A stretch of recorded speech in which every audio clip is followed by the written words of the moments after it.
গভীর শ্রদ্ধার সঙ্গে স্মরণ করছি জুলাই বিপ্লবের শহীদদের এবং যারা বিভিন্ন বর্ডার বিষয়ক আজকের আলোচনা সভার সম্মানিত সভাপতি মাননীয় রাষ্ট্রদূত।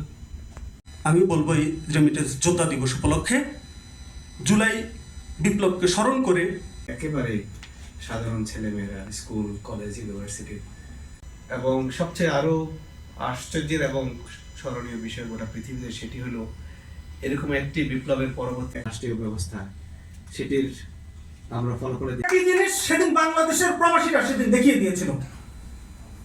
যারা প্রবাসীদেরকে 2 পয়সার মূল্য যারা দিত না, তারা প্রবাসীদের কাছে এসে ভিক্ষা 2 হাত খুলে এভাবে দাঁড়িয়েছিল, দেন আমাদের কাছে আমাদেরকে রেমিটেন্স পাঠান। আমাদের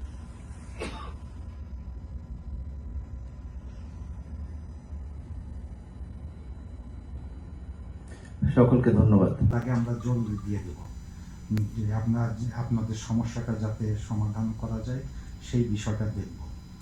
আর অনেকেই বললেন যে যেমন আমরা এতক্ষণ বললাম যে আপনাদের অসামান্য অবদান, কিন্তু আপনাদের প্রতি আমাদের দায়িত্ব আছে, সেই সম্বন্ধে আমরা সচেতন এবং সজাগ আছি। যেমন আপনাদের নিরাপত্তার বিষয় সেটা নিয়ে আমরা কাজ করছি। তারপর আপনাদের যাতে আরও ইনকাম বৃদ্ধি পায়, যাতে এখানে আপনাদের যে অধিকারের বিষয় আছে সেগুলো যাতে নিশ্চিত হয়, এই ধরনের নানামুখী কর্মকাণ্ড আমরা নিয়ে যাচ্ছি, নিরন্তরভাবে আমরা কাজ করে যাচ্ছি।